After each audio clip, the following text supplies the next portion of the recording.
Morning student. मेरा इस YouTube channel बरदस mathematics Hazaribagh में आप सबका बहुत बहुत स्वागत है। आप मेरे साथ है ना जुड़े रहें, आपको कहीं दिक्कत नहीं होगा और कहीं परेशानी नहीं आ सकता है, लेकिन आप मेरे साथ कंटिन्यू जुड़े रहें। आज हम लोग बात कर रहे हैं क्वेश्चन नंबर 5। पिछला क्लास में हम लोग 4 तक डिस्कस किए हुए थे। आज 5th डिस्कस होगा, 6th डिस्कस होगा, हो सकता है कि आज एंड भी हो जाए। बात समझ आ रहा है ना? तो मेरा कहने का मतलब है कि आज हम लोग 5 डिस्कस करने जा रहे हैं और 2 पार्ट में सवाल है। बोल रहा है कि यूज प्रोडक्ट, आप ये दोनों को मल्टीप्लाई करें और इस मल्टीप्लाई का यूज करके आप सेकेंड पार्ट को है ना सॉल्व करें, एक्स वाई जेड का वैल्यू निकालें। तो एक बात बताओ, अगर हम इसका बात करें 103 क्लियर है, और ए दिया है -1 2 -2 2 -3 4। तो सबसे पहले यूज प्रोडक्ट है ना, यूज तो बाद में करेंगे, पहले प्रोडक्ट करो, ये दोनों को मल्टीप्लाई करो। और आपको मल्टीप्लाई बहुत ही अच्छे से आता है। आप याद कर, एल शेप में मल्टीप्लाई होता है। एल शेप में अगर पहला रो ले रहे हैं तो जितना भी कॉलम्स होगा है ना, सबके साथ पहले मल्टीप्लाई होगा। जब एक रो का कंप्लीट हो जाएगा तब दूसरा रो का इसी टाइप से मल्टीप्लाई होगा। जब इसका भी कंप्लीट होगा तो ये तीसरा रो का तीनों के साथ होगा। तो मेरा कहने का मतलब है कि इसका मल्टीप्लाई तीनों के साथ, इसका मल्टीप्लाई तीनों के साथ, इसका मल्टीप्लाई तीनों के साथ। तो सबसे पहले इसका मल्टीप्लाई हम लोग को है ना, एक खड़ा है तो पहले इसके साथ होगा, क्लियर है। तो इसका मल्टीप्लाई पहले इसके साथ, इसका मल्टीप्लाई इसके साथ, इसका मल्टीप्लाई इसके साथ। आप देख लें यहाँ पे ए सोया है और इसका मल्टीप्लाई एक एक खड़ा है। तो इसीलिए जब हम लोग मैट्रिसेस वाला लास्ट में सॉल्यूशन निकालते हैं तो उस टाइम एक सोया है और एक ही खड़ा है, इसीलिए एक ही बार मल्टीप्लाई हो पाता है। मतलब इसका गुना सिर्फ एक ही खड़ा के साथ होता है। लेकिन यहाँ पे 3 खड़ा है तो सबसे पहले इसका गुना इसके साथ होगा, इसका गुना किसके साथ होगा, इसके साथ होगा। तो चलो गुना करते हैं, है ना। इसके बारे में सोचना भी नहीं है। तो 1 × 2 -2 -1 × 9 -9 और 6 दूनी 12। ये आपका कंप्लीट हो गया। जब आपका कंप्लीट हो जाएगा एगो जब कंप्लीट हो जाएगा है ना, तब आपको बीच में गैप बना लेना है। क्या बना लें? गैप। अब इसके साथ मल्टीप्लाई होगा 1 × 0 0, 2 × -1 -2 और 2 × 1 2। तो ये भी गुना हो गया। जब ए भी हो गया, आप ध्यान देना है कि 1 × 0 0 -1 × 2 -2, 2 और 1 क्या है, 2 और 1 क्या है, प्लस में है, दोनों प्लस में, इसलिए प्लस हो गया। तो जैसे इसका कंप्लीट हो गया, जैसे पहला कॉलम कंप्लीट हुआ तो बीच में गैप ले लेना है। जैसे सेकंड कंप्लीट हुआ वैसे भी गैप लेना है। अब थर्ड 1 × 1 माइनस प्लस और 2 दूनी 4। ये आपका फर्स्ट रो का कंप्लीट हो गया। उसी तरह अगर हम लोग बात करें सेकंड रो का गुना है ना, पहले फर्स्ट के साथ, तो इसका 3 बार हुआ, 1 2 3। तो इसी तरह इसका भी 3 बार होगा। तो 0 पहले इसके साथ हो रहा है, देखिए खड़ा के साथ 0 × 2 0, 2 18, 6 3 18। तो एक आपका जब कंप्लीट हो गया तो आपको क्या बीच में लेना है? गैप, क्योंकि गैप होने के बाद दूसरा में जा रहा है तो यहाँ पे आपको गैप ले लेना है। अब देख लो दूसरा के साथ 0 0 4 3 1 3। तो ये भी कंप्लीट हो गया। अब इसके साथ होगा तो ये हो जाएगा 0 3 दूना 6 और माइनस प्लस 6, ये भी हो गया। अब इसका भी तीनों के साथ हो गया, इसका भी तीनों के साथ हो गया। अब इसका गुना करेंगे हम लोग, तो इसका जब मल्टीप्लाई करेंगे तो हो जाएगा है ना, पहले इसके साथ होगा, ये खड़ा के साथ 3 दूना 6, 9 दूनी 18 है ना, 9 दूनी 18, 6 चौका 24।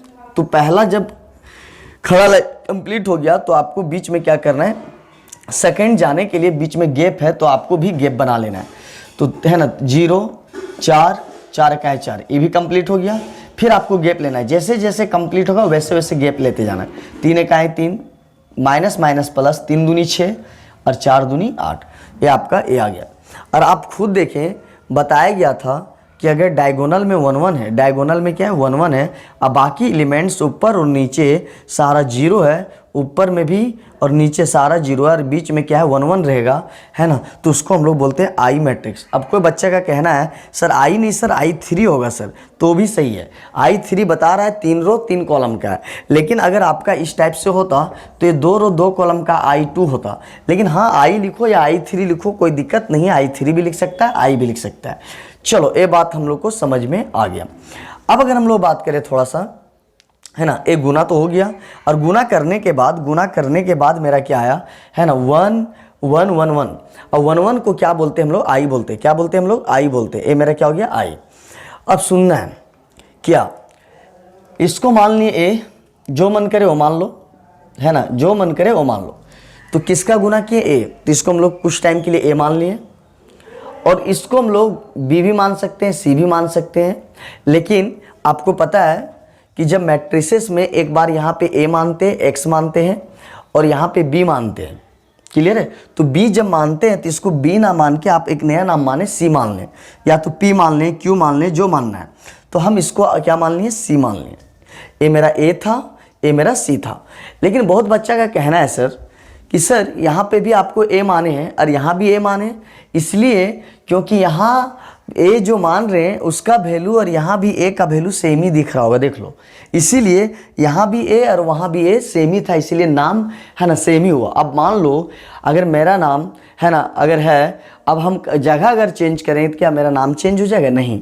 तो अगर एलिमेंट्स वही है बक्सा के अंदर, तो इसका नाम ए आ रहा है तो यहाँ पे भी क्या होगा, ए होगा। छोड़ो अभी हम उसमें नहीं जा रहे हैं, मेरा ध्यान कहाँ है, सुन लो। पहले दोनों को गुना करना और जब ये दोनों को गुना किए तो यूज करना है। तो यूज तो दूर का बात है, अभी यूज नहीं करना है, अभी बस ये जानना है कि ये दोनों पहले गुना करो। गुना करने के बाद बीच में क्या आया, 1 1 1, और जब 1 1 आया तो इसको हम लोग क्या बोलते हैं, आई, आइडेंटिटी मैट्रिक्स, है ना, जिसको हम लोग यूनिट मैट्रिक्स भी बोलते हैं। अच्छा एक बात बताओ, इसको हम लोग ए मान लिए और इसको हम लोग बी ना मान के सी मान लिए, है ना, आप चाहेंगे तो पी भी मान सकते हैं। लेकिन रीजन के साथ सर बी क्यों नहीं माने, क्योंकि सर यहाँ पे बी इक्वल के इधर वाला हम लोग बी मानते हैं सर, और बी जब यहाँ मानोगे और बी के अंदर 1 1 2 है और बी के अंदर अगर ए वाला मान लेगा तो गलत हो जाएगा। क्यों, बी का बक्सा अलग है और यहाँ बी मान लेगा तो ये बक्सा अलग है। तो अगर सेम होता तब तुम दोनों को बी मान सकता है, जैसे यहाँ ए माना और यहाँ ए, इसलिए क्योंकि नंबर क्या है, सब वो बक्सा में और ये बक्सा में सारा सेम, इसलिए दोनों का नाम ए ही होगा। लेकिन अगर यहाँ पे बी मान लेते हो और उधर बी इसको मानते हो, दोनों सेम है क्या, तो नहीं, नेम चेंज करना पड़ेगा। वैसे भी जानो कि उधर बी माना है तो इधर आप सी मान लो, क्लियर है। अब एक बात बताओ, जब आप ए और सी को मल्टीप्लाई किए, ए मेरा ए मान लिए, ए मेरा क्या मान लिए, ए हम क्या मान लिए, इसको सी, तो ये दोनों जब मल्टीप्लाई किए तो इसका रिजल्ट किसके बराबर आ गया, आई, क्या आ गया, आई। तो यहाँ पे लिखे ए सी गुना equal to I, A C, है ना, equal to I, A C equal to I. लेकिन बताया गया था सर, है ना, जब इन्वर्स जब पढ़ा रहे थे उस टाइम इन्वर्स का डिफिनेशन में बताया गया था कि जब दो मैट्रिसेस को आपस में मल्टीप्लाई करते हैं, जब कोई दो मैट्रिसेस को, है ना, एनी टू मैट्रिसेस को जब हम, है ना, आपस में मल्टीप्लाई करते हैं, अगर वो आई के बराबर, यदि वो आई के बराबर हो जाए, है ना, जब दो मैट्रिसेस को हम लोग मल्टीप्लाई करते हैं और यदि वो आई के बराबर हो जाए, है ना, यदि वो आई के बराबर हो जाए, तो इस केसेस में क्या बताए थे, याद कर, इन्वर्स का जब हम, है ना, डिफिनेशन बता रहे थे वहीं ये चीज़ बताया गया था, उसी पे बताया गया था कि जब दो मैट्रिसेस को आपस में मल्टीप्लाई करने के बाद अगर आई आ गया, यदि आई आ गया, तो इस केसेस में क्या होता है, सुन लो। क्या ए में जब इन्वर्स डालोगे, ए में इन्वर्स डालोगे तो इस सी के बराबर होगा, आपस में एक, है ना, उल्टा होता है। अगर ए में इन्वर्स होगा तो सी के बराबर होगा। अगर सी में इन्वर्स डालोगे, मान लो यहाँ दोनों है, ए सी है, तो ए में अगर इन्वर्स डाला तो सी के बराबर हो जाएगा, ठीक है। अगर सी में इन्वर्स डालेगा तो ए के बराबर, मतलब एक दूसरे का उल्टा हो जाता है, अपोजिट हो जाता है। तो ये आपको डिफिनेशन आना चाहिए। ऐसा कब होता है, हमेशा नहीं।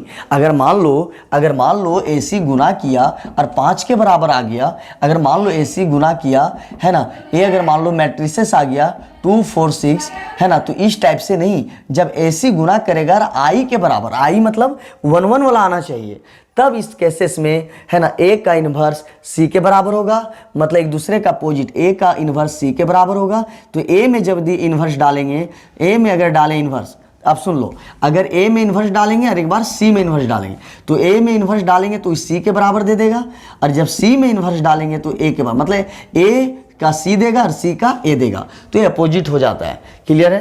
तो ये बात आपको आना चाहिए। क्लियर है? अगर आपको ऐसे समझ में नहीं आ रहा है, अगर आपको ऐसे भी समझ में नहीं आया है, तो आप एक रूल और है जो आप कर सकते हैं, थोड़ा ध्यान दो। क्या? सपोज मेरा AC इक्वल टू आई आया, ठीक है, ध्यान देना है।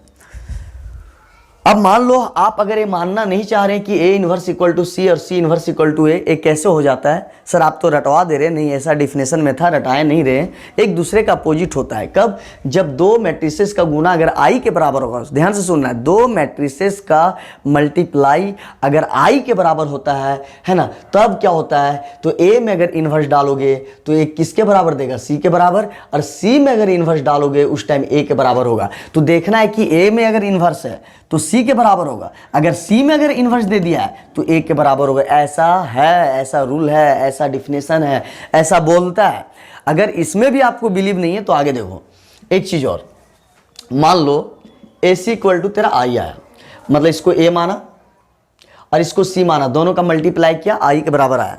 तो एक बात बताओ, अगर मान लो दोनों साइड है ना इन्वर्स को मल्टीप्लाई करने, है ना, प्री मल्टीप्लाई मतलब होता है ना, आगे मल्टीप्लाई किया जाता है इन्वर्स, है ना, तो ये चीज है ना, तो जब A इन्वर्स हमेशा आगे मल्टीप्लाई किया जाता है, A इन्वर्स A C और A इन्वर्स I।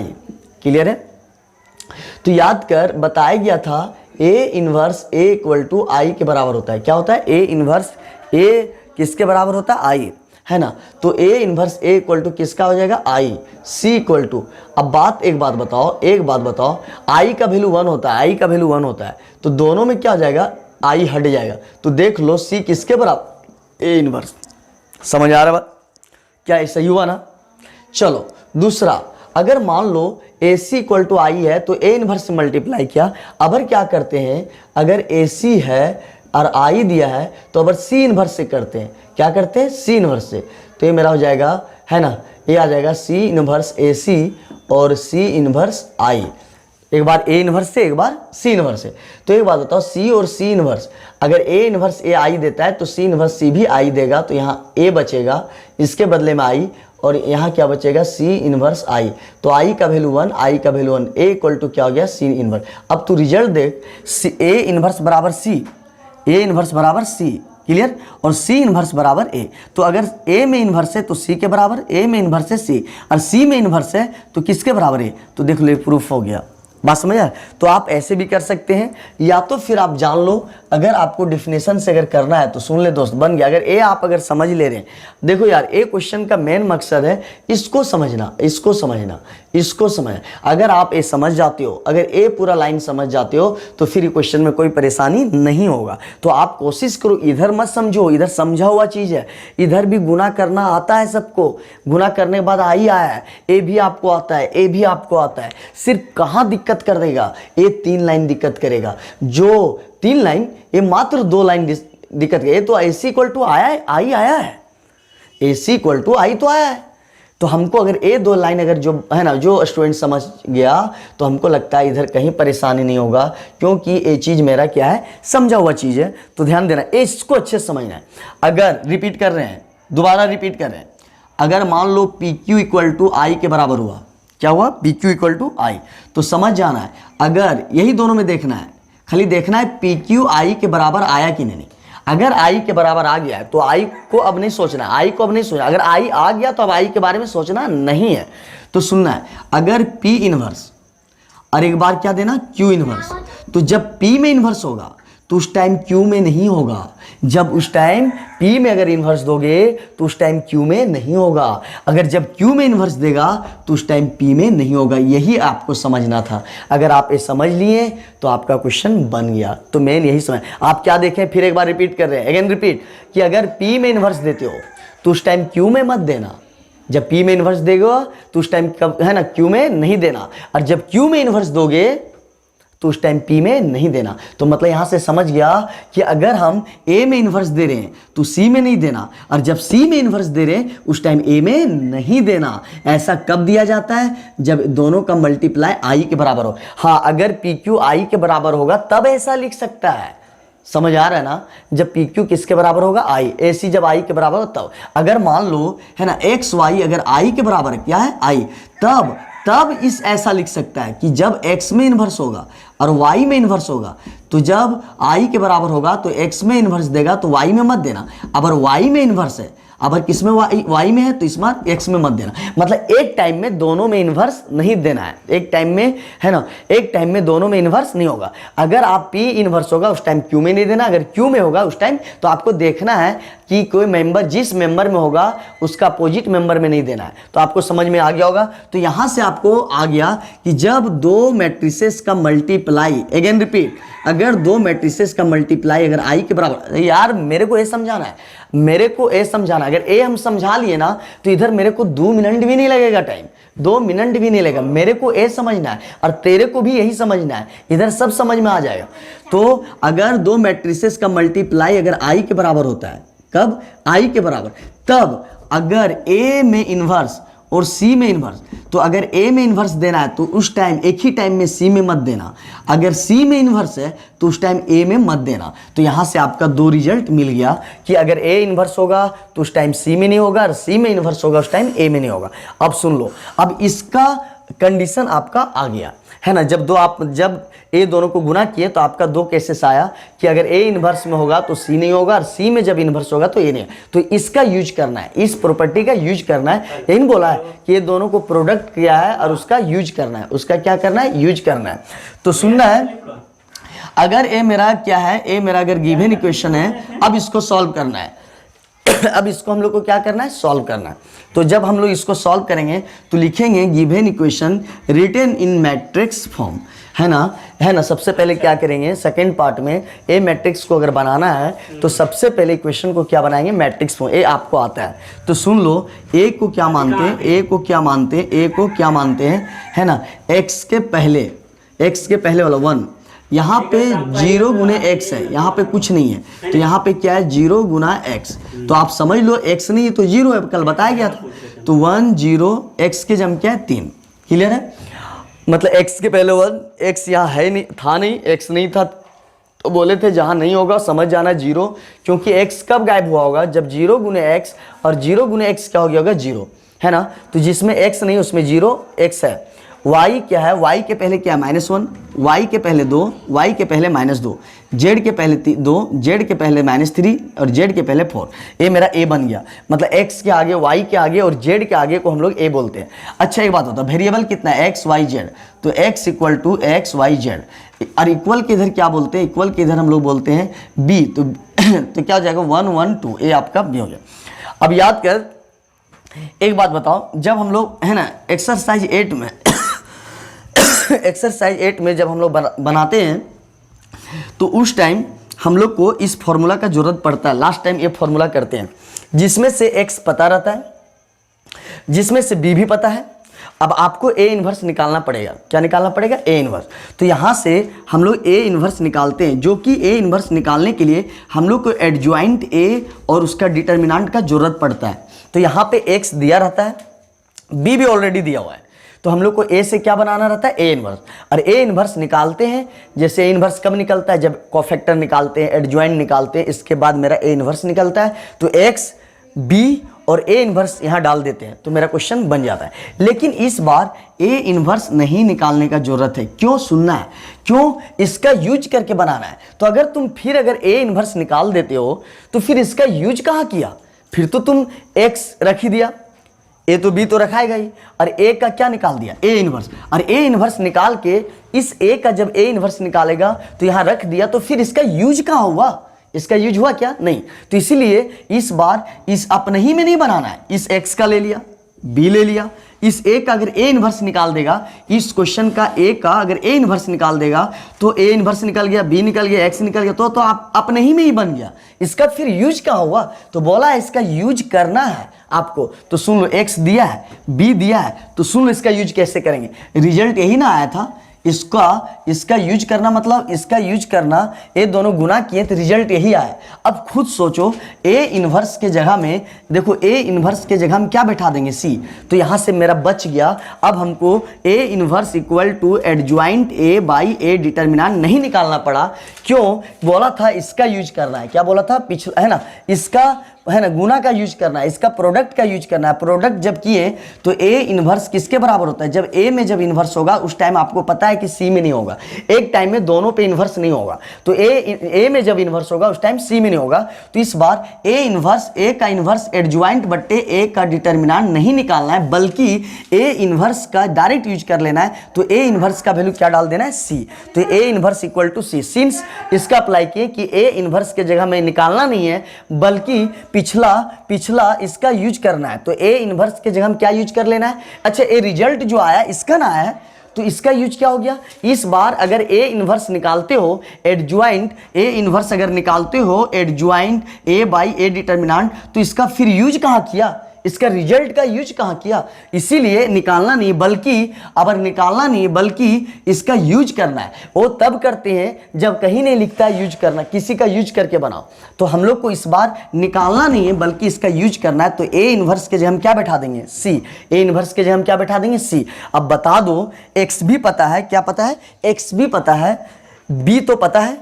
अब देख लो सी और सी भी माना था, देखो सी भी पता है, तो एक्स भी पता है, ये तो पता रहता है सबको, बी भी पता है। अब ए इन्वर्स पता नहीं है, लेकिन ए इन्वर्स का वैल्यू तुम क्या लिख दिया? सी। तो ए इन्वर्स के जगह अगर सी लिखा, अब तो सी तो पता है ना, तो सी का वैल्यू यहां पे रख दिया। तो मेरा कहने का मतलब इन्वर्स पता नहीं है, लेकिन इसका जब हम यूज किए तो इन्वर्स के जगह हम लोग सी को रख सकते हैं, सी को पुट करेंगे। तो जब इन्वर्स पता नहीं है, लेकिन इन्वर्स के जगह में जब सी रखेंगे तो सी तो पता है ना, तो इसीलिए इसका रिजल्ट यूज हो गया, इसका गुना यूज हो गया। ए इन्वर्स इक्वल टू सी जो रिजल्ट आया था, इसका जो रिजल्ट आया था उसका ए इन्वर्स के जगह हम लोग क्या अप्लाई कर दिए? सी। तो एक्स भी पता, सी भी पता, बी भी पता, तो इसीलिए एक्स पता था, अगेन रिपीट, है ना, एक्स पता था, बी पता था, लेकिन इन्वर्स पता नहीं था। तो इस बार इन्वर्स नहीं निकालना है, बल्कि इसका यूज करने बोला है। तो इसका रिजल्ट क्या आया है? तो जो रिजल्ट आया है ए इन्वर्स इक्वल टू सी। तो जहां पे इन्वर्स पता नहीं है, लेकिन इन्वर्स के जगह हम क्या यूज कर देंगे? सी। तो जब सी रख देंगे, भले इन्वर्स नहीं है, कहीं इन्वर्स नहीं है, देख लो कहीं पे इन्वर्स नहीं है, लेकिन इन्वर्स के जगह हम क्या रखने बोल रहा है? इन्वर्स के जगह हम क्या? सी। तो जब इन्वर्स के जगह हम सी रखेंगे तो सी तो पता है ना, तो इसीलिए एक्स भी पता, इन्वर्स पता नहीं था, लेकिन सी पता था, और ये क्या है? बी भी पता हो गया। अब ए दोनों सी और बी मल्टीप्लाई करेंगे तो आपको पता है ए सोया ए खड़ा, तो एक सोया तो -2, 0 गुने 1 0, 2 एकाएँ 2, ये आपका हो गया -2 0 2 एकाएँ 2। क्लियर है? अब इसका गुना हो गया, अब इसका गुना हम लोग करेंगे, इसका मल्टीप्लाई करेंगे। अब इसका 9 एकाएँ 9, 2 एकाएँ 2, 3 दूना 6, ये भी हो गया, इसका भी गुना हो गया। अब इसका 6 एकाएँ 6, 1 एकाएँ 1 और 2 दूनी 4, इसका भी हो गया। तो इसका भी गुना हो गया, 2 एकाएँ 2, 0 1 2, इसका हो गया 9 एकाएँ 9, 2 एकाएँ 2, 3 दूना 6, इसका भी हो गया 6 एकाएँ 6, 1 एकाएँ 1 -4। तो यहाँ पे आ गया 0 5 3, इसीलिए x का वैल्यू 0, y का वैल्यू ए। आपका यूनिक सॉल्यूशन मतलब एक सॉल्यूशन है, आप ये नहीं भी लिखोगे तो सही है। तो मेरा कहने का मतलब है आपको समझ में आ गया। इस बार इन्वर्स निकालने का जरूरत नहीं था, क्यों? इस बार बोला था कि इसका अप्लाई करना है, तो इसका अप्लाई क्या किया? इन्वर्स बल्कि निकाला नहीं, बल्कि इन्वर्स के जगह में इसका क्या रिजल्ट आया था? ए। इसको जब हम लोग गुना किए तो इसका रिजल्ट आया था ए इन्वर्स इक्वल टू सी। तो ए इन्वर्स भले पता नहीं है, लेकिन ए इन्वर्स के जगह में सी रख सकते हैं। तो ए इन्वर्स के जब हम सी रखा तो x भी पता हो गया, b भी पता हो गया, लेकिन a इन्वर्स पता नहीं था, लेकिन a इन्वर्स के जगह में रिजल्ट जब आप c रख दिया तो c पता है। तो इसीलिए a इन्वर्स बोला कि मेरे जगह में c रख दो तो तुमको डायरेक्ट वैल्यू मिल जाएगा, है ना। a इन्वर्स क्या बोल दिया कि हम नहीं आएंगे, मेरे जगह में तुम c ले लो। क्या ले लो? मेरे जगह में c। और जब c लेगा तो आपको c मेरे बदले में हेल्प कर देगा। भले हम हेल्प नहीं कर पा रहे, a इन्वर्स हेल्प नहीं कर पा रहा, उसके बदले में कौन हेल्प कर दे रहा है? c, क्योंकि c का वैल्यू है। तो आप नोट कर लें। अब हम लोग बात करने जा रहे हैं क्वेश्चन नंबर 6। 5 तक अभी अभी कंप्लीट हुआ है। क्वेश्चन नंबर 6 का अगर बात करें तो 6 में 3 क्वेश्चन है। सबसे पहले आपको है ना लैंग्वेज प्रॉब्लम है। आपको पहले क्या था, 3 इक्वेशन दिया हुआ रहता था, इसके बाद आप सॉल्व करते थे। आपका 3 इक्वेशन दिया रहता था, इसके बाद ए फॉर्मूला लगाते थे ए इन्वर्स बी, जिसमें से एक्स बी पता रहता था, आप इन्वर्स निकालते थे। लेकिन इस बार क्या है, इक्वेशन आपको खुद जनरेट करना है, इक्वेशन आपको खुद बनाना पड़ेगा। आपको वर्ड प्रॉब्लम दिया हुआ है, आपको वर्ड प्रॉब्लम दिया हुआ है, तो वर्ड को समझना है और समझ के आपको खुद से इक्वेशन डेवलप करना है। सुनना है, the sum of 3 number is 6। बोल रहा है 3 नंबर का सम कितना है, 6। आप 3 नंबर को जब ऐड करोगे, सम करोगे, तो आपका रिजल्ट क्या आएगा, 6 के बराबर आएगा। तो सबसे पहले हम लोग नंबर को मानना पड़ेगा। लेट फर्स्ट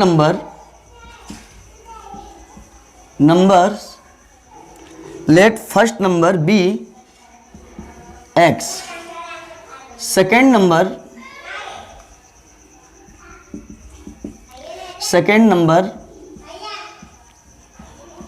y मान लेते हैं, and third number be z। आप फर्स्ट नंबर को क्या मान लिए, x, सेकेंड नंबर को क्या मान लिए, y, और थर्ड नंबर को क्या मान लिए, z। अब क्वेश्चन के अनुसार क्या बोल रहा है आपको ध्यान देना है। बोल रहा है अकॉर्डिंग टू क्वेश्चन, है ना, क्या बोला, अकॉर्डिंग टू क्वेश्चन क्या बोल रहा है, सुनना है कि सम ऑफ 3 नंबर, मतलब जो आप 3 नंबर को माने हो, है ना, सम ऑफ 3 नंबर्स, आप 3 नंबर को जो माने हो उसको अगर सम मतलब ऐड कर दोगे तो 6 के बराबर आएगा। तो आपका एक इक्वेशन डेवलप हो गया।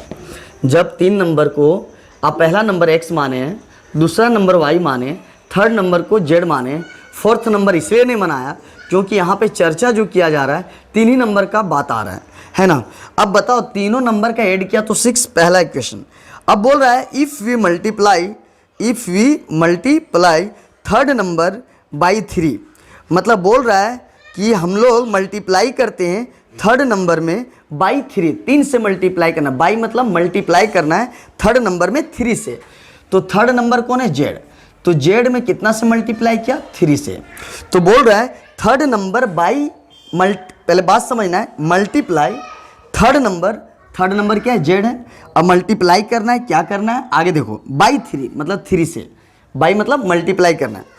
अब एंड एड मतलब ऐड कर देना है, जोड़ देना है। सेकंड नंबर क्या है, y, तो y के साथ ऐड कर देना है, मतलब थर्ड नंबर में 3 से मल्टीप्लाई करना है। एंड और क्या करना है, ऐड कर देना है, किसके साथ, सेकंड नंबर के साथ। और टू इट जो मिलेगा, है ना, वी गेट, तो इसका रिजल्ट क्या मिलेगा, 11। समझ आ रहा है। जब थर्ड नंबर में 3 से मल्टीप्लाई किए और सेकेंड नंबर को जब ऐड किए, ये हम नहीं बोल रहे, क्वेश्चन बोला है, जब ऐड करेंगे तो वी गेट जो प्राप्त हुआ वो किसके बराबर हुआ, 11 के बराबर प्राप्त हुआ। अब सुनना है, अब आगे ये मेरा 2 इक्वेशन बन गया, 2 इक्वेशन बना ना। अब आगे क्या बोला, if we subtract third number, if we subtract मतलब घटाना है ना, द थर्ड नंबर फ्रॉम किससे, सम ऑफ फर्स्ट और सेकेंड नंबर। एकदम आराम से समझना, इफ वी सब्ट्रैक्ट, किसको सब्ट्रैक्ट करना है, थर्ड नंबर, तो थर्ड नंबर z है, उसको हम लोग को सब्ट्रैक्ट करना है, ठीक है।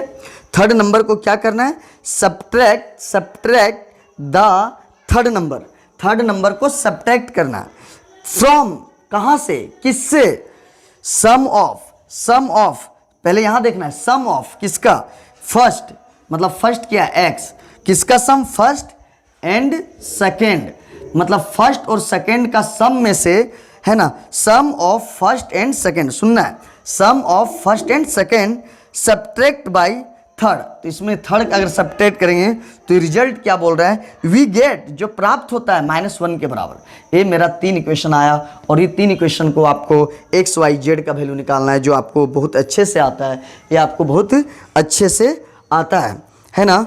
ये क्लियर है। आगे देखते हैं क्या बोला, ये आपको समझ में आ गया। अरे यार हम थोड़ा सा 6 का दूसरा में चले गए, थोड़ा फिर से ध्यान देना है ना। 6 का दूसरा में चले गए, बोल रहा है कि सम ऑफ 3 नंबर्स इज 6, 3 नंबर का सम क्या है 6।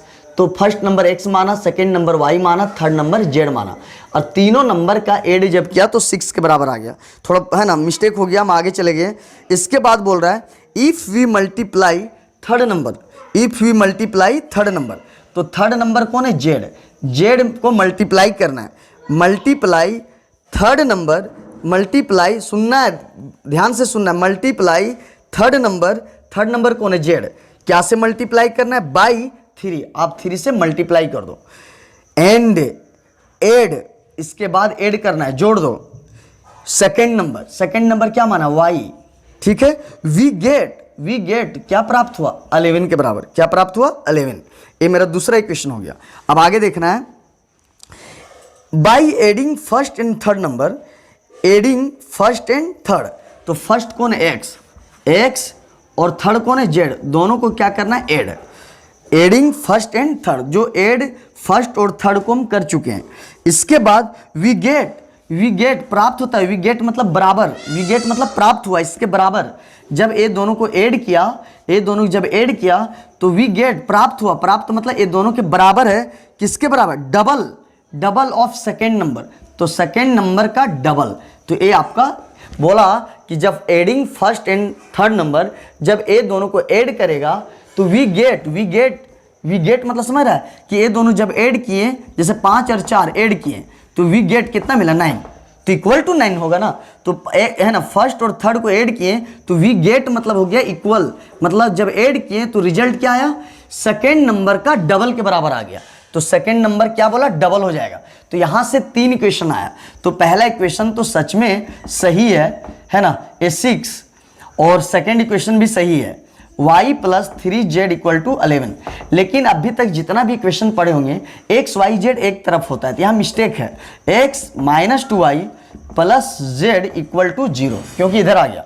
तो अभी तक जितना मैट्रिक्स मेथड से बना रहे हैं x y z एक तरफ, x y z एक तरफ, x y z, तो इसलिए y उधर था तो इसको हम लोग इधर ले आए, क्योंकि इधर सिर्फ क्या होता है, कांस्टेंट होता है, जो हम लोग b मानते हैं 6 11 0, तो इसीलिए कभी भी है ना, अभी तक इक्वेशन दिखा होगा तो x y z हो या ना हो इधर ही होगा, लेफ्ट साइड होगा, तो इधर y नहीं होना चाहिए, इसलिए y को हम लोग इधर ले आए।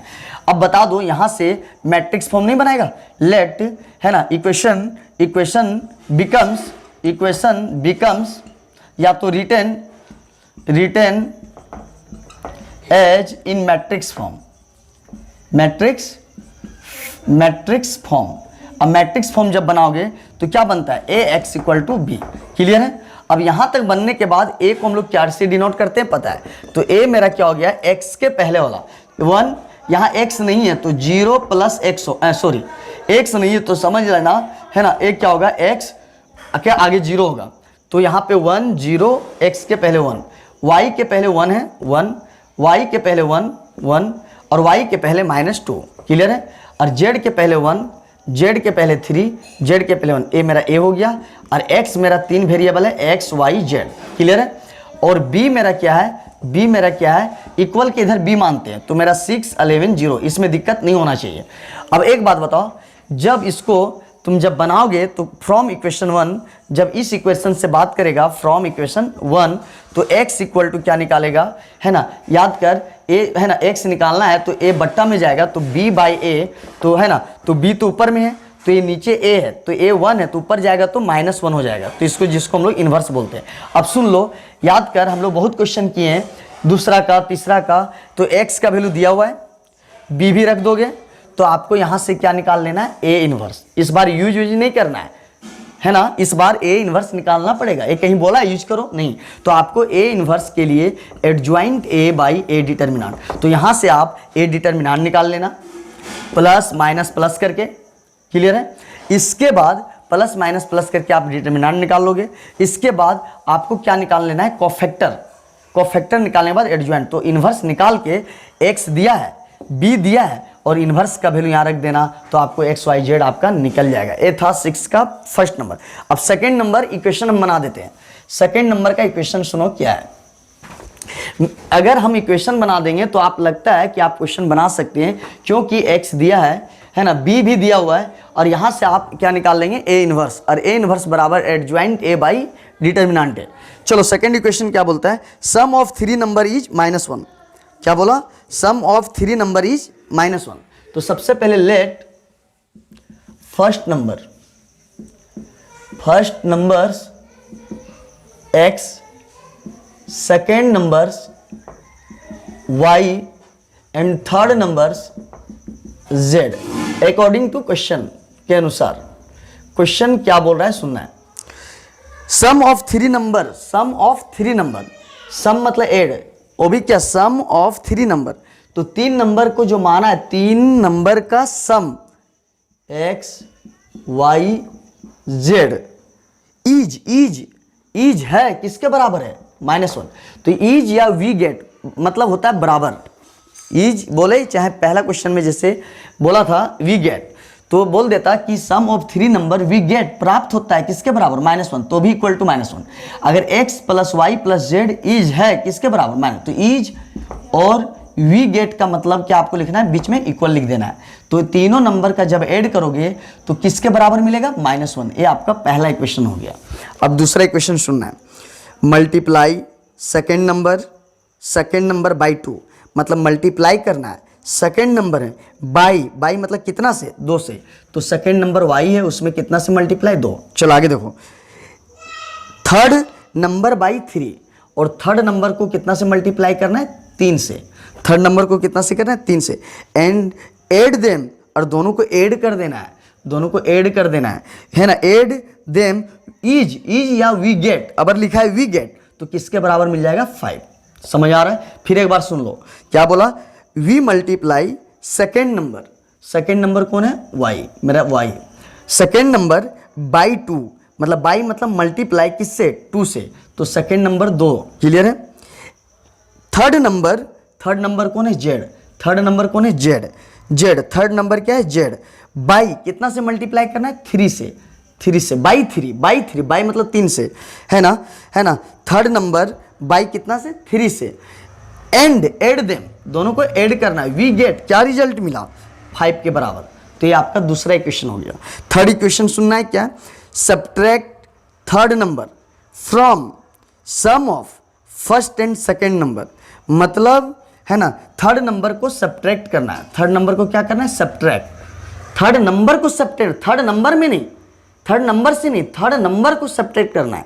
या तो आपको अगर ये नहीं समझ में आ रहा है, सुनो, sum of first and second number, sum of first and second का बात आ रहा है, फर्स्ट एंड सेकेंड का सम, ठीक है। फर्स्ट एंड सेकेंड सम मतलब सम ऑफ सम प्लस किया किसका, फर्स्ट सेकेंड, क्लियर है।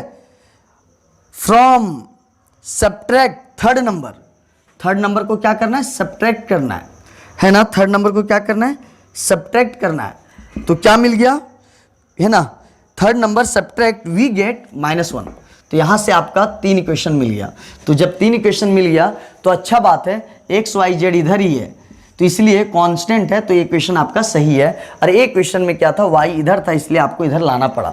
तो आप क्या करोगे, सबसे पहले a बनाओगे। a कैसे बनाएंगे, याद है, a x के पहले 1, y के पहले x के पहले यहाँ कुछ नहीं है तो 0x होगा, तो 0 हो गया, x के पहले 1, तो ये लिखने की जरूरत नहीं है, अगर कुछ नहीं तो 0 लिख सकते हो। y का क्या 1 2 1, z 1 3 -1।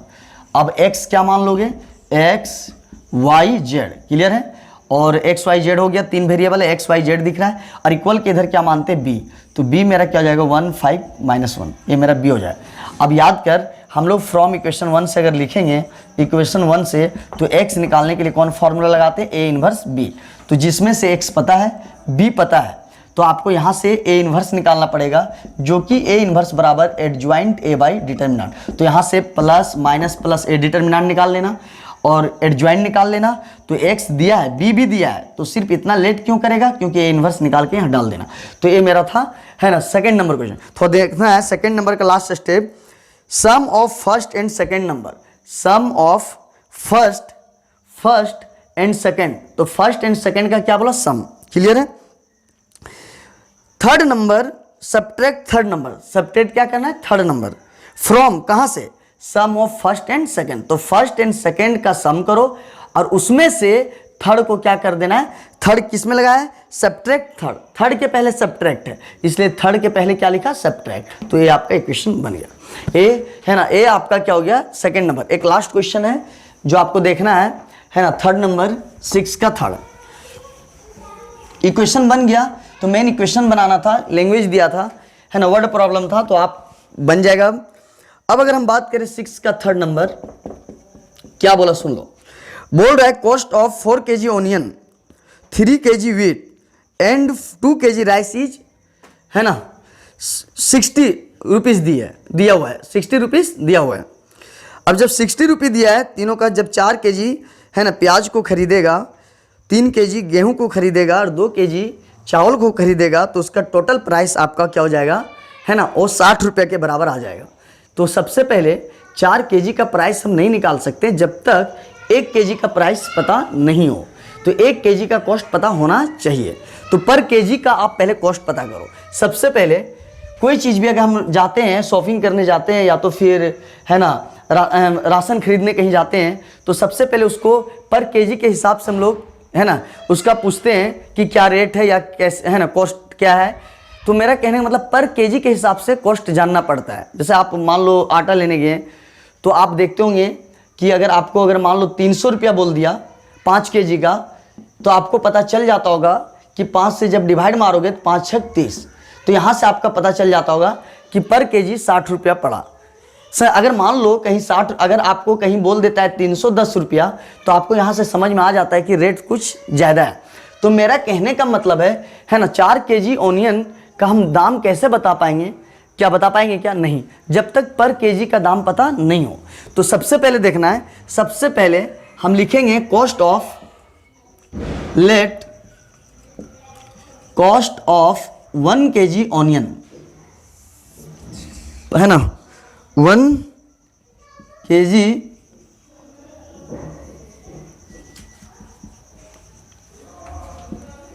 मान लेते हैं कितना, x रुपीस, क्या मान लिए, x रुपया। कॉस्ट ऑफ 1 kg, पर kg प्याज का कितना दाम है, x रुपीस। उसी तरह कॉस्ट ऑफ, है ना, 1 kg वीट, गेहूं, ये मान लेते हैं y रुपीस, ठीक है। और कॉस्ट ऑफ 1 kg राइस, ये कितना है, z रुपीस। क्लियर है। अब सुनना है, बोल रहा है हम अपने से मान लिए कि गेहूं का, है ना, 1 kg का दाम x है, 1 kg का वीट का y है। तो बोल रहा है 4 kg ऑनियन। तो सुन लो दोस्त, 1 kg का x है, तो अकॉर्डिंग टू क्वेश्चन इक्वेशन बना रहे हैं, वर्ड प्रॉब्लम है।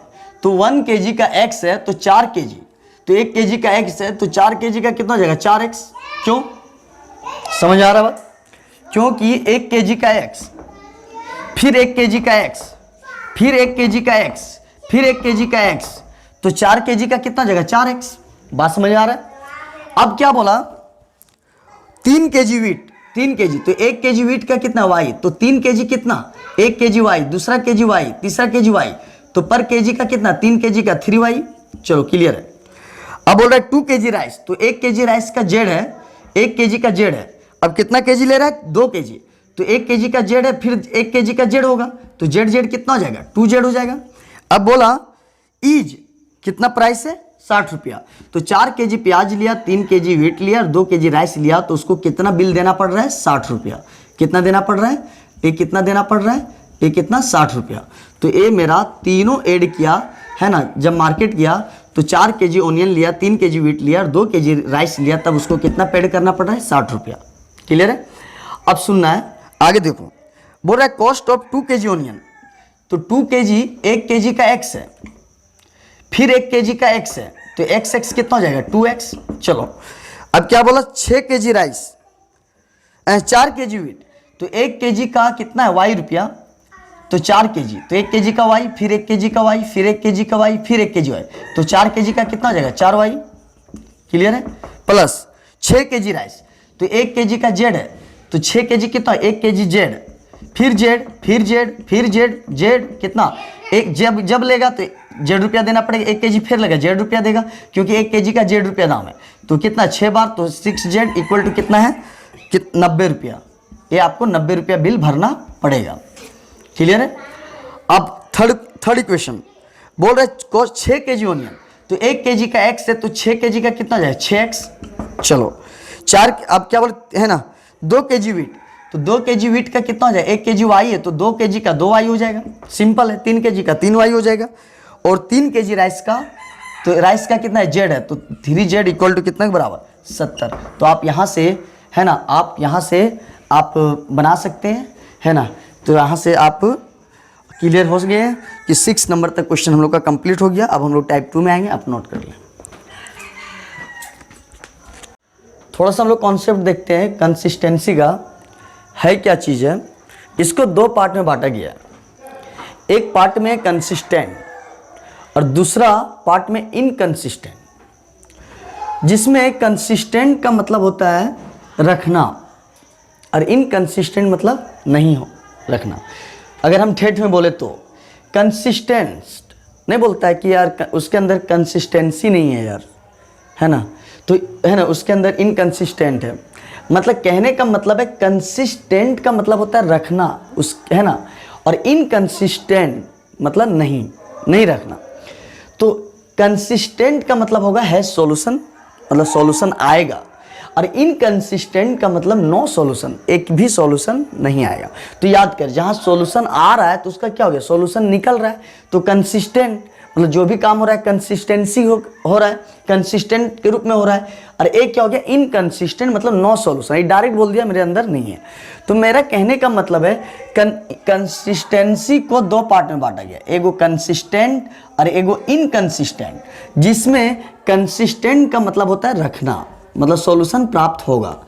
ठीक है, तो ये सॉल्यूशन आएगा, कंसिस्टेंट में सॉल्यूशन निकलेगा, मतलब निकलना, कंसिस्टेंट उसके अंदर है निकल सकता है, और इनकंसिस्टेंट उसके अंदर नहीं है नहीं निकल सकता है। बात समझ आ रहा है।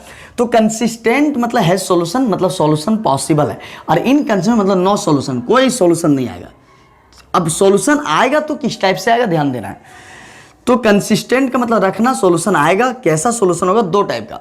एक हो सकता है कि यूनिक सॉल्यूशन, जिस पे हम लोग फिलहाल काम कर रहे थे, क्या x का वैल्यू 2, y का वैल्यू 3, z का वैल्यू 1, x का वैल्यू 1, y का वैल्यू 1, z का वैल्यू 1। तो यहाँ पे क्या हो गया यूनिक सॉल्यूशन, मतलब सबका सॉल्यूशन एक एक करके निकला है।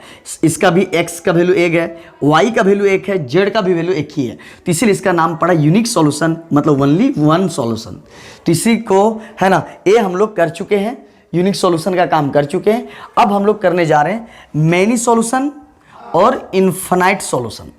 बात समझ आ रहा है ना।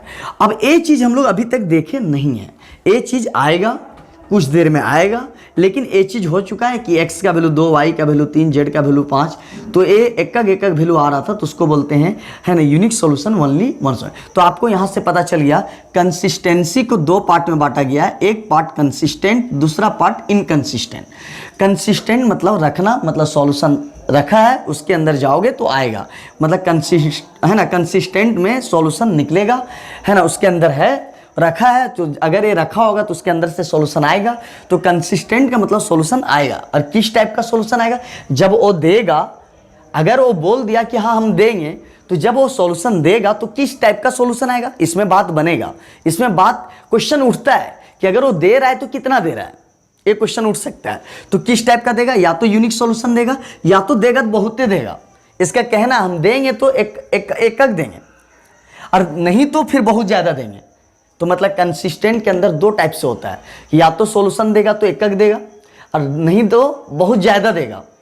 बस में ना 2-3 कभी नहीं देगा, या तो फिर यूनिक सॉल्यूशन मतलब एक को देगा, या तो फिर x का वैल्यू बहुत ज़्यादा देने लगेगा। समझ, मेनी सॉल्यूशन मतलब होता है x का वैल्यू 3, 4, 5, 6 बहुत कुछ निकलेगा, y का वैल्यू बहुत कुछ निकलेगा। तो इसीलिए कंसिस्टेंट है ना, कंसिस्टेंसी को 2 पार्ट में बांटा गया, एक कंसिस्टेंट एक इनकंसिस्टेंट। कंसिस्टेंट के अंदर सॉल्यूशन रखा है, अगर वो देगा तो किस टाइप से देगा, या तो एक सॉल्यूशन देगा, या तो बहुत सारा सॉल्यूशन देगा, जिसको बोलते हैं many solution, infinite solution. Infinite solution मतलब जिसका गिनती नहीं किया जा सकता है। अब बात रहा इनकंसिस्टेंट। अब एक क्या बोला, इनकंसिस्टेंट मतलब बोल रहा है कंसिस्टेंट मतलब रखना, इनकंसिस्टेंट मतलब नहीं रखना मतलब इसके पास है ही नहीं है, तो देगा कहां से, नो सॉल्यूशन। जब देगा ही नहीं तो क्वेश्चन बनता ही नहीं है। बात समझ रहा है ना। कभी बचपन में कभी याद आता होगा कि पापा से जब पैसा मांगते थे तो या कभी मेला वाला लगता था तो उस टाइम पापा से पहले करवा लेते थे कि नहीं आपको देना पड़ेगा, तो फिर ये भी बोलते थे कि कितना देना पड़ेगा।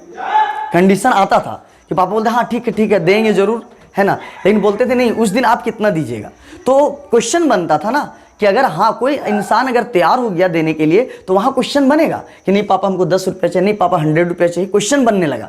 लेकिन जब वो अगर नहीं देना चाह रहा है तो वहाँ आप क्वेश्चन तो बना ही नहीं सकते हैं, क्या देना है नहीं देना उसका तो कोई सवाल कर ही नहीं सकते हैं, इसीलिए यहाँ पे कोई सवाल नहीं उठ सकता है। लेकिन जब वो देने के लिए तैयार है तो फिर वहाँ देने के लिए तैयार, अगर देने के लिए तैयार होगा तो वहाँ से क्वेश्चन उठ सकता है सर पापा आप कितना पैसा देंगे, है ना। लेकिन इनकंसिस्टेंट में अगर वो देने के लिए तैयार है ही नहीं है तो वहाँ पे हम क्वेश्चन नहीं कर सकते हैं कि आप कितना दोगे, इसीलिए यहाँ पे कोई चर्चा नहीं हुआ। अब बात अगर करें मैट्रिक्स फॉर्म, तो यहाँ पे क्या हुआ, अब इसी चीज को यहाँ पे दिखाया गया मैथमेटिकल के टर्म में। क्या दिखाया गया, मैथमेटिकल के टर्म में।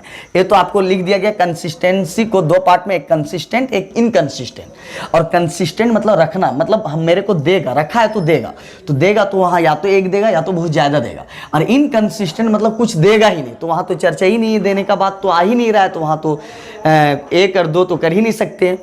अब इसी को क्या है देख लो, यहाँ पे हम दो कैटेगरी करके आपको बताते हैं। मैट्रिक्स फॉर्म ए दिया रहता है और अभी तक आप जितना भी काम कर रहे थे इस पे काम हुआ है, अभी तक इसका काम एक भी नहीं आया था, लेकिन अब आएगा।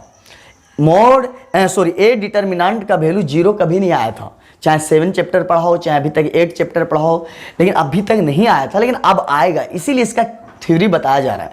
तो अगर a determinant not equal to 0 मतलब a determinant not equal to 0 मतलब ए डिटर्मिनेंट नंबर आएगा, 0 नहीं, इसका मतलब इक्वल करके नहीं, 0 नहीं मतलब 5 आएगा, 4 आएगा, डिटर्मिनेंट 3 आएगा या डिटर्मिनेंट -1 आएगा, तो इस टाइप से। तो ऐसा क्वेश्चन हम लोग देखे हैं। तो अगर ए डिटर्मिनेंट अगर 0 नहीं आएगा, या 0 नहीं आना मतलब इसको अलग ढंग से बोल सकते हैं, 0 नहीं आना मतलब नंबर आना, तो नंबर आएगा तो उस केसेस में याद कर एक फॉर्मूला लगाते थे x = a इनवर्स b, जहां पे x दिया रहता था b दिया रहता था जब हम मैट्रिक्स फॉर्म बनाते थे, और a इनवर्स निकालते थे और तीनों का वैल्यू रखते थे, वहां से x का वैल्यू 2, y का वैल्यू 3, z का वैल्यू 1, इस टाइप से एक सॉल्यूशन आता था, यूनिक सॉल्यूशन।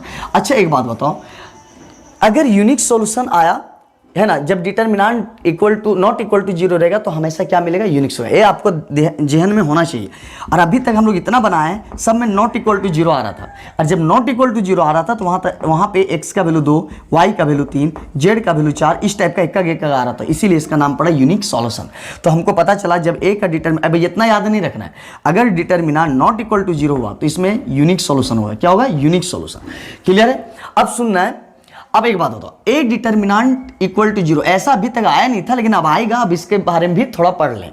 तो अगर ए डिटर्मिनेंट इक्वल टू 0 आए तो यहां से दो केसेस बन सकता है।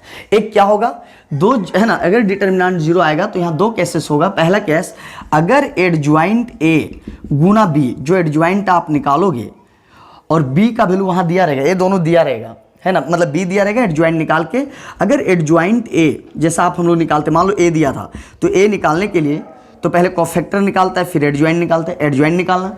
और जब मैट्रिक्स फॉर्म दिया रहेगा तो वहाँ पे तो बी दिया रहेगा, अब एडज्वाइंट निकाल कर बी गुना करके अगर 0 के बराबर आ गया, सुनना है बात, अगर यहाँ 0 है और 0 ही आया तो आपका बहुत सारा सोल्यूशन होगा, मैनी सोल्यूशन। क्लियर है, क्या होगा, बहुत सारा सोल्यूशन। लेकिन अगर एडज्वाइंट ए और गुना बी नॉट इक्वल टू 0 आया तो वहाँ पे 9 सोल्यूशन होगा। समझ आ रहा है। तो यहां से दो केसेस, तीन है ना, अगर थोड़ा सा देखें तो यहां से इक्वल टू 0 से दो केसेस आ सकता है। जब इक्वल टू 0 आएगा तो यहां अगर नॉट इक्वल टू 0 आएगा तो फिर एक सॉल्यूशन होगा, यूनिक सॉल्यूशन, यहां से कोई कैसे नहीं बनेगा। लेकिन अगर a इक्वल टू 0 आएगा तो यहां दो केसेस होगा, यहां से दो चीज हो सकता है, या तो सॉल्यूशन नहीं आएगा या तो सॉल्यूशन आएगा तो बहुत आएगा। इसका जब a डिटर्मिनेंट है ना, a नॉट इक्वल टू 0 होगा तो एक सॉल्यूशन, वन सॉल्यूशन।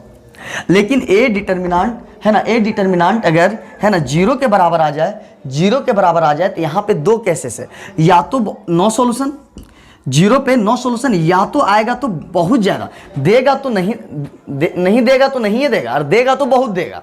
समझ आ रहा है। तो एक का डिटर्मिनेंट 0 में क्या होगा, है ना, देगा तो बहुत देगा और नहीं देगा तो कुछ भी नहीं देगा।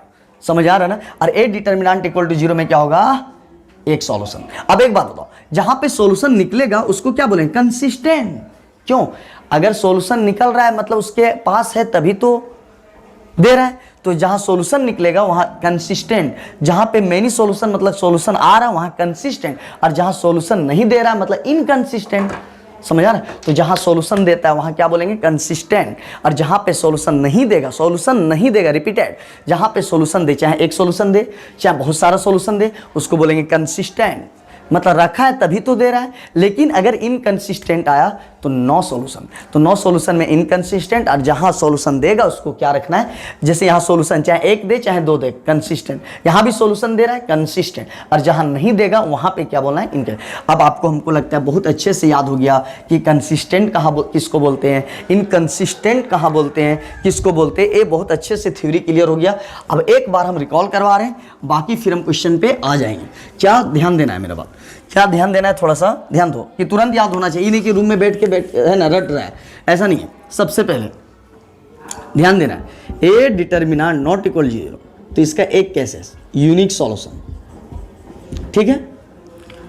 यूनिक सॉल्यूशन मतलब नॉट इक्वल टू 0 में एक सॉल्यूशन मिलेगा, लेकिन ए डिटर्मिनेंट इक्वल टू 0, तो यहां से दो केसेस आएगा। एक केसेस आपका क्या आएगा? ध्यान देना है, एक केसेस ए आएगा, है ना, एक केसेस, ये दो केसेस में जाएगा। क्या जाएगा?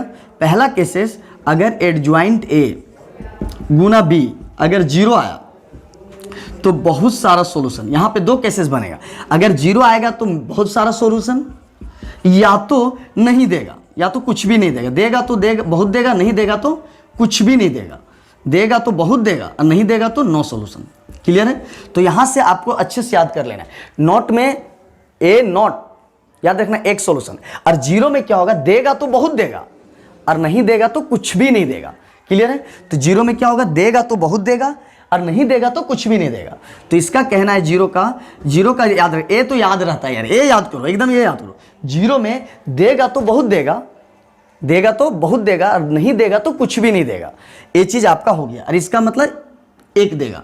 अब याद हो, यहां सॉल्यूशन दे रहा है तो कंसिस्टेंट, यहां क्या है? सॉल्यूशन मेनी सॉल्यूशन दे रहा है तो यहां कंसिस्टेंट, बाद में लिखना, जहां दे रहा है कंसिस्टेंट, जहां दे रहा है और जहां नहीं दे रहा है इनकंसिस्टेंट। तो कंसिस्टेंट और इनकंसिस्टेंट में क्या दिक्कत है? हमको लगता है पूरा थ्योरी याद हो गया। एक बार और रिकॉल कर लो, अगर a determinant not equal to 0 तो एक सॉल्यूशन, नॉट 0 का एक ही केस है, क्या हो जाएगा? एक सॉल्यूशन। एक सॉल्यूशन कब देगा? जब a determinant not equal to 0। Clear? एक एक हम क्लियर कर रहे हैं। दूसरा, ए इक्वल टू 0 में दो केसेस, देगा तो बहुत सारा और नहीं देगा तो कुछ भी नहीं देगा। समझ आ रहा है? तो जहां पे देगा उसको लिखेंगे कंसिस्टेंट, चाहे एक दे चाहे दो, जहां नहीं देगा उसको इनकंसिस्टेंट। तो हमको लगता है थ्योरी क्लियर हो गया होगा। एक बार और रिपीटेड कर रहे हैं, ए नॉट इक्वल टू 0 एक सॉल्यूशन, और ए इक्वल टू 0 दो कहे, देगा तो बहुत देगा, बहुत, और या तो नहीं देगा। क्लियर है? तो देगा, ए इक्वल टू 0 में क्या होगा? देगा तो, है ना, अगर मनाने जान लिया तो बहुत देगा, और नहीं मनाने जाना तो नहीं देगा। समझ? देगा तो ए इक्वल टू 0 में याद रखना, देगा तो बहुत देगा और नहीं देगा तो कुछ भी नहीं देगा। याद रख लेना है, देगा तो बहुत देगा, नहीं देगा तो कुछ भी नहीं देगा, और ए नॉट इक्वल टू एक देगा। तो जहां देगा कंसिस्टेंट, जहां देगा जहां नहीं देगा इनकंसिस्टेंट, देगा कंसिस्टेंट, नहीं देगा इनकंसिस्टेंट। तो ये आप नोट कर लें।